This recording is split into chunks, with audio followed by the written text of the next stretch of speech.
Hello everyone, and this is DCP, and welcome to the second part of the Gun Mettle update videos. I didn't realize, but if I actually click on this button, it gives me more information. So first we have the new maps, which are Powerhouse, Snowplow, and Sunjin. These are pretty good. Oh, sorry. Hydroelectric Dam Complex. This map is called Borneo. My apologies there. Community created maps. We go down a bit. This thing has got me a little worried though, this choose your own weapon. We've brought together the best parts of stealing and murdering into one guilt-free activity. Players will always have dropped weapons equipped when they die, but now for a weapon of your class, and basically goes on to say, if a person dies you can pick up their weapon. Though it's the part right here that's got me worried. You get that weapon forever, until you die in the game, not in real life. Does this mean that after every wave you get weapons back? Or do you permanently lose a weapon if you pick it up? For example, can you lose Australians? Can you lose strangers? Can you lose other really good weapons? I'll have to see this in game, but I'm really hoping it's not. And it's just an in-game thing and not a permanent feature, because I've got a few guns I don't want to lose. Also, new taunts have been added to the game, so I'll just give you a quick look at them.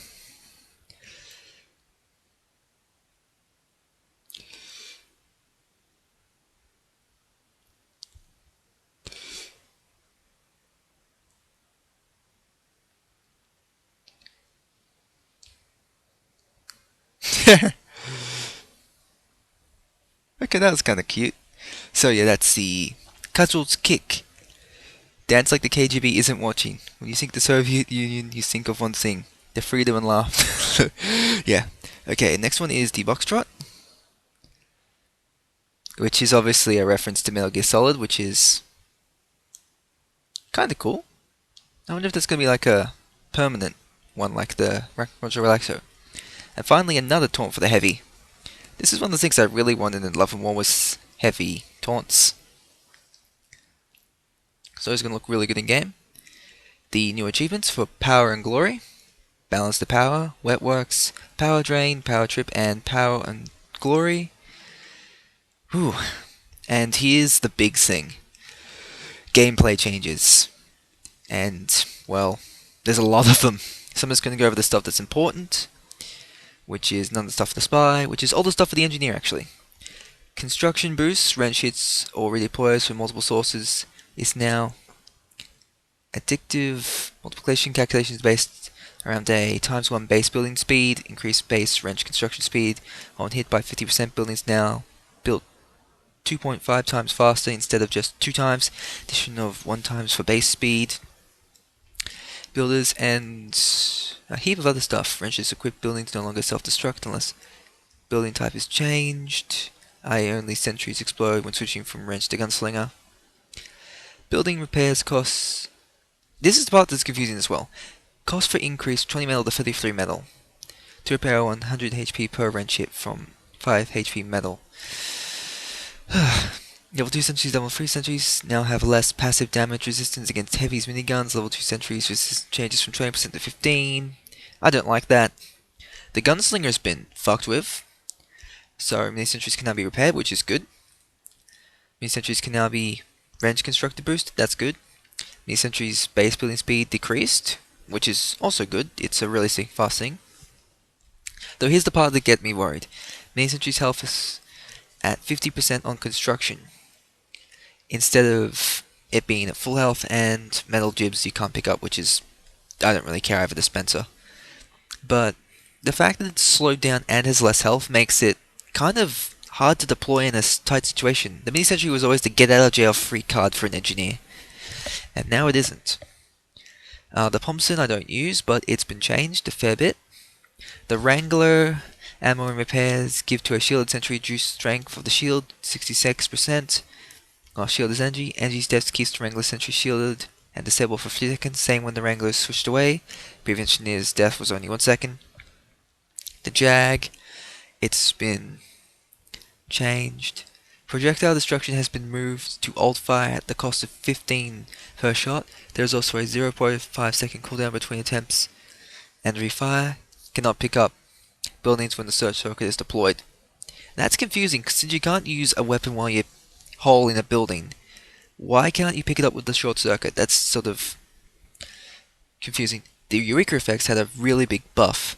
Previous penalties have been removed and replaced with the following: construction hit speed, boost decreased by 50%, 15% less metal pickup, and dispensers. The Eureka effect no longer teleports you.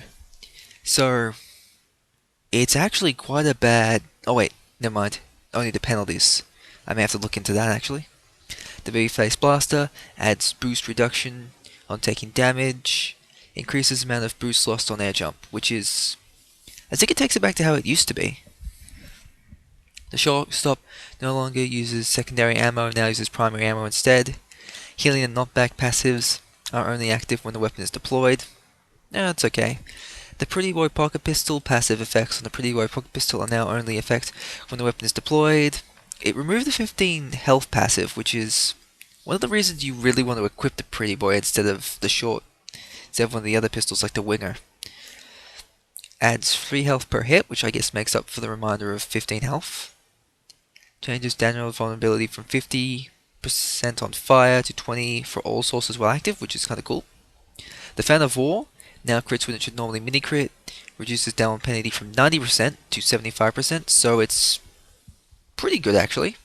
If only does damage, worth having a strange.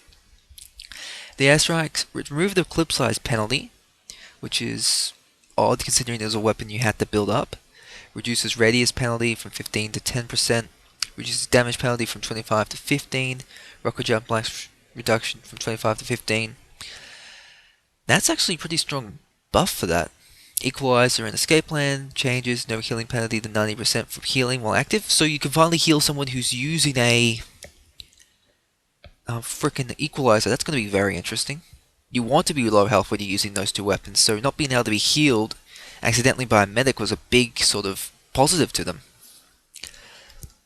The Black Boys, you now gain, I think it's changed the 15 health on hit to 20 health per hit. That's pretty good. Changed how health on hit works for radius damage. It's now capped per attack and scales with total damage done relative to base damage. I don't understand what that means, but I'm sure it will come out soon later. Oh, here we are, doing 45 damage, net 10 health, full base of 90, and blah blah blah. Okay. Liberty Notcher now has a 25 plus clip size. Cool. Fix the issue with the battalion's backpack causing rocket jumps to be decreased when active. Never noticed. Then man, the Tide Turner has once again been nerfed. The bootlegs have been buffed. The Claymore has been changed, which is kind of cool. Lock and Load changed 20% damage bonus to 20% damage against buildings. So the Lock and Load's basically a standard grenade launcher now, just with one less shot that does extra damage to build. Oh, fuck me. I already have enough trouble with Lock and Load demos. The Iron Bomber removed damage penalty for self-detonation. That's a little sad. I like the Iron Bomber's thing. Reduced radius penalty from 25 to 15%. Okay. Damage is now increased based on charge amount when the bomb was fired. Okay.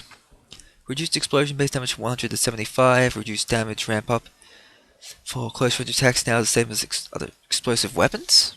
I thought the point of the Ubicable was a suicide weapon. Okay. Then I got added text to describe 100% critical hit on burning targets. Okay, that's pretty cool. Though it was a secret of the... Well, it wasn't really a secret. Everyone knew it did it. Reduced damage penalty from the shortstop. Now increased knockback on burning targets. Increased blast radius. Hit explosion. Detonator. Whoa, the Vaccinator got a quick buff. Fixed a bug that gives the Vaccinator patients full crit immunity. I thought what was the point? Vaccinator's base resistance does not grant crit resistance. Vaccinator's Uber deployed now, which takes one extra bar of Uber charge. Now that's a little sad. Vaccinator's Uber deploys gives the patient a 2.7 bubble of 75% resistance types, blah blah blah.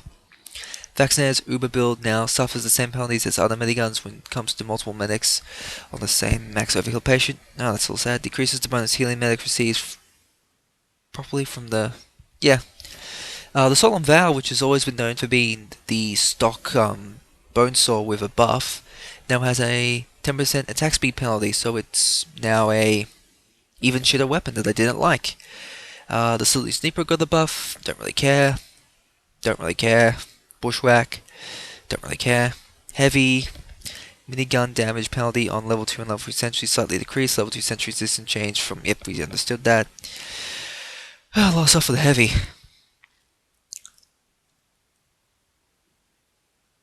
Oh, that's pretty cool. Oh, what? The Dark Color's bar got an upgrade? Now 10-second cooldown on use. Now overheals up to 40% can be thrown.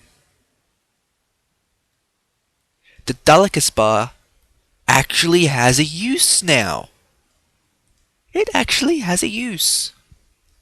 And multi-class weapons, the panic attack. Base rate fire increased from 15% to 30%. Oh, yeah. Don't think anyone's still going to use that. But, yeah.